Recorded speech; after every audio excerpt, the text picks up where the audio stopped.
주님께서 여러분과 함께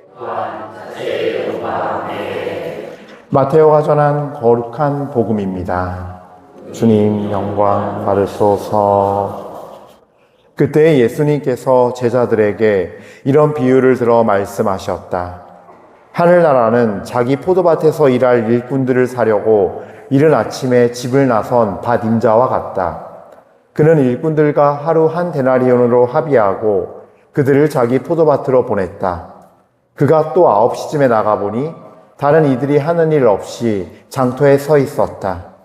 그래서 그들에게 당신들도 포도밭으로 가시오. 정당한 삭스를 주겠소 하고 말하자 그들이 갔다. 그는 다시 12시와 오후 3시쯤에도 나가서 그와 같이 하였다. 그리고 오후 5시쯤에도 나가보니 또 다른 이들이 서 있었다.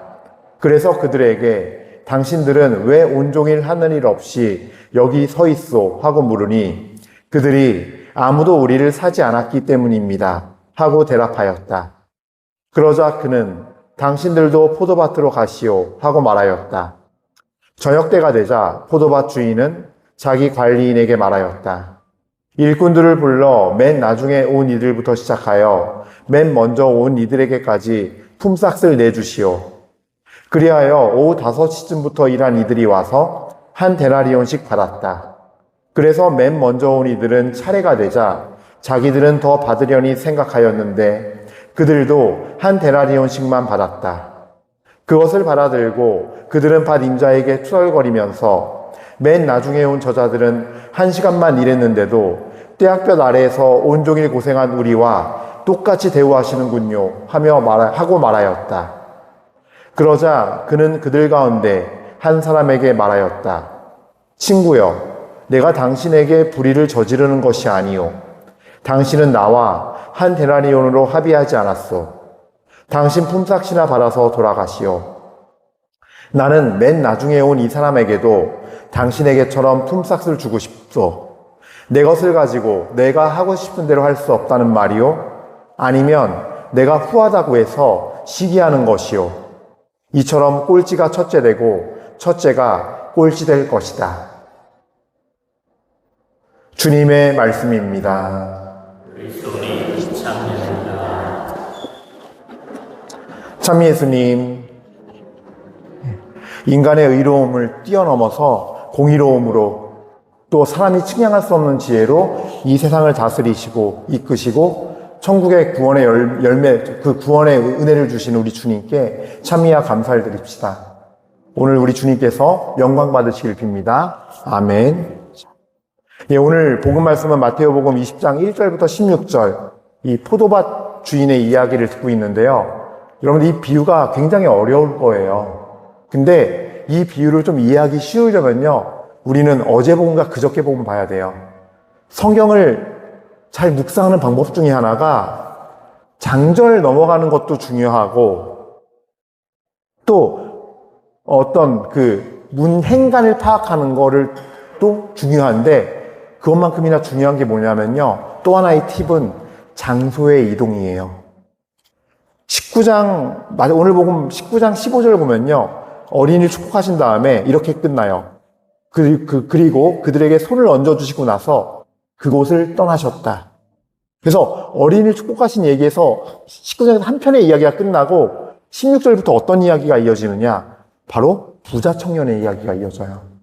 거기서 지금 이 내용이 오늘 20장 1절까지 쭉 연결되는 거예요.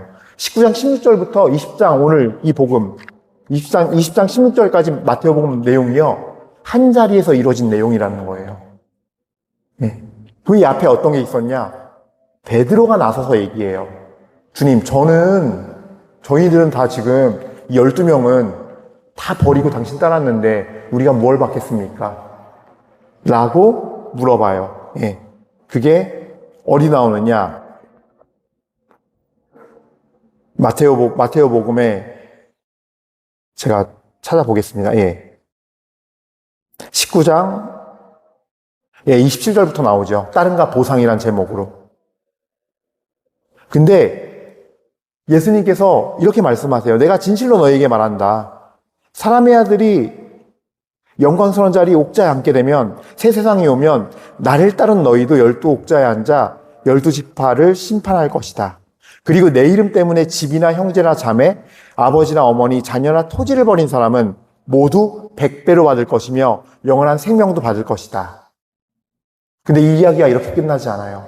그런데 처지가 꼴찌되고 꼴찌가 처치되는 이들이 많을 것이다.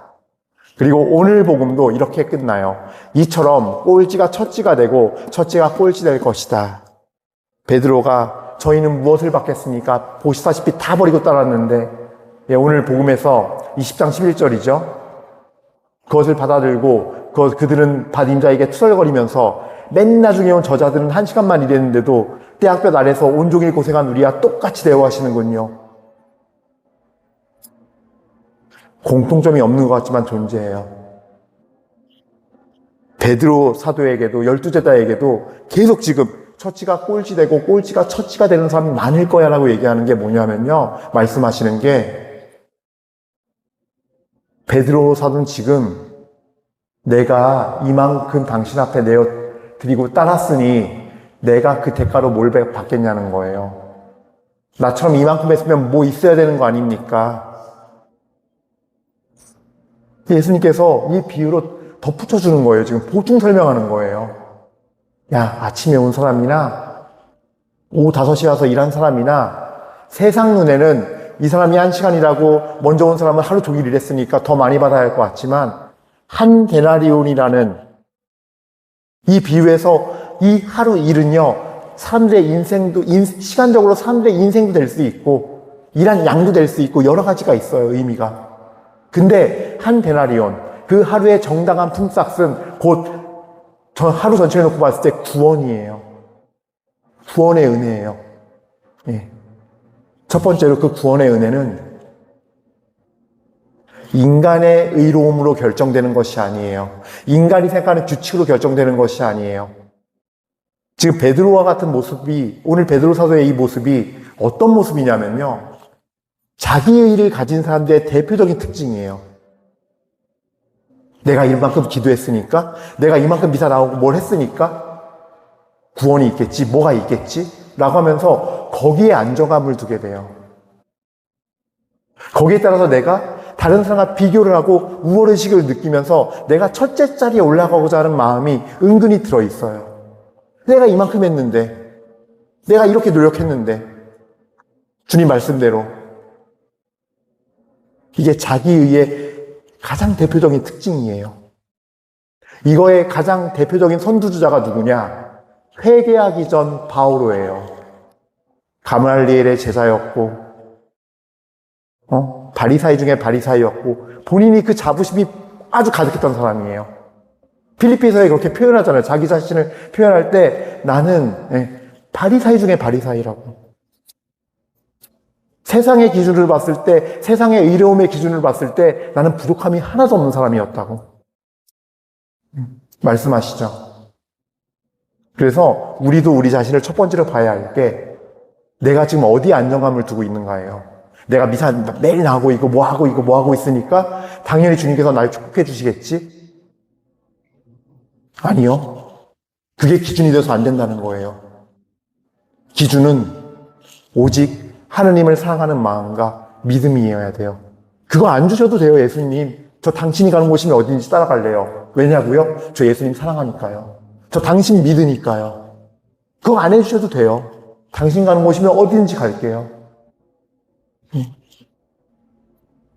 베드로와 12제자에게, 또 이 복음을 듣는 우리에게 바로 그 자기 의를 버리라는 거예요. 자기 의인지 아닌지 잘 살펴보라는 거예요. 그 두 번째로 더 중요한 거예요. 하나님의 진정한 의로움은 하나님으로부터 오는 것이고, 그 의로움의 마지막 여정, 마지막 가르침, 그 의로움이 모든 것이 이루어질 때 얻어지는 구원의 은혜의 주인은 바로 하나님이세요. 한 데나리온씩 주기로 합의하였단 말은요, 다른 게 아니에요. 하나님의 의로우심의 주인이 하나님이시고, 하나님이 주고자 하는 자에게 주시는 거예요. 아침에도 나가고, 오후 3시에도 나가고, 12시에도 나가고, 오후 5시에도 나갔어요. 안 나가셔도 되는 거였어요. 그러나 하나님은 당신의 공의로움에 따라 당신이 한 데나리온이라는 이 구원의 은혜를 누구에게나 주시기로 작정하셨고 찾아가셨어요. 그리고 또 이렇게 생각하시면 안 돼요. 나는 어차피 인생 사는 거 그냥 오후 5시쯤에 그냥 나도 그때 가서 믿어서 구원 받아야겠다. 잘못 생각하는 거예요. 5시에 오신 그 주님이, 그분이 주도권을 갖고 계신데, 주권을 갖고 계신데, 그분이 당신을 안 쳐다보면 어떡할 거예요? 굉장히 어리석은 생각이에요. 그런 말을 쉽게 내뱉는다, 누가 주변에서. 가르쳐 주셔야 돼요. 정신 차리라고. 당신이 믿기만 하면 되는 건 줄 아냐고. 오늘 이 주인처럼 5시에 나가서 서성이는 사람들을 그 자리에 가서 그 사람들을 불렀으니까 이 사람들은 5시에라도 한 데나리온을 받은 거지. 안 갔거나 다른 데 가서 다른 사람을 찾았으면, 아니면 있었어도 당신을 안 쳐다봤으면 이 5시에 온 사람들도 구원 못 받는 거예요. 주도권은 주님에게 있다는 거예요. 주권자는 주님이시라는 거예요. 그래서 사도 바오로께서는 이렇게 말씀을 하세요. 로마서 1장 17절이에요. 복음 안에서 하나님의 의로움이 믿음에서 믿음으로 계시됩니다. 라 그래요. 복음 안에서 하나님의 의로움이 계시가 되는데, 당신이 뽑으신 믿는 자들 안에서 믿음에서 믿음을 통해서 계시가 된다는 거예요. 내가 알아듣고 내 힘으로 할 수 있는 것이 아니라는 거예요. 그리고 내 힘으로 하고 있는 것인지 아닌지 알 수 있는 가장 좋은 방법이, 첫 번째로 내가 이만큼 했으니까 이렇게 되지 않나라는 객관성으로 내가 바라는 것이 지금 가고 있지 않는가, 거래가 되고 있지 않는가, 혹은 내가 이만큼 했으니까 나는 될 거야 라는 어떤 안정감을 거기서 찾지 않는가예요. 나는 말씀을 이렇게 지키고 있으니까, 나는 이렇게 시키는 대로 했으니까, 나는 교회 가르치는 대로 이렇게 시키는 대로 했으니까 받겠지. 지금 내가 하나님과 거래하고 있지 않나, 내 마음의 중심을 살피세요. 그리고 무엇보다 구원은 내가 결정할 수 없어요. 주님의 것이에요. 주님의 주도권이에요, 그건. 내가 그걸 온전히 인정하고 있는가. 세 번째로, 하나님의 공의로움 안에 속해 있는지 아닌지 보는 세 번째는요, 내가 오직 주님이기에 사랑하고 따르는가. 주어지는 것이 있던 없던 관계없이, 내가 원하는 것을 얻지 못하는 관계없이 나는 주님이기에 따르고, 주님께서 이거 싫어하시니까 그래요, 난 이거 좋아했는데 주님 당신 사랑해요, 전 당신 따라갈게요 라고 주님 존재를 바라보는가. 이것이 내가 공의로운 그분 안에 있는가 아닌가를 볼 수 있는 길일 것입니다. 그래서 오늘 이 미사 중에 모든 주도권을 이렇게 지고 계신 주님을 찬미드리며, 정말 주님 한 분이시기에 그분을 사랑하기에 따라가는 삶, 속하여 있는 삶, 함께 가는 삶, 그 여정으로 우리가 가도록 합시다. 그게 바로 이 땅에서부터 천국을 사는 것이고, 천국을 사는 우리에게 자연히, 우리가 이 세상을 떠났을 때 자연히 천국의 영광이 우리에게 주님 안에서 주어지는 것입니다. 모두 그 천국의 영광 안에 속하여 있기를 빕니다. 아멘.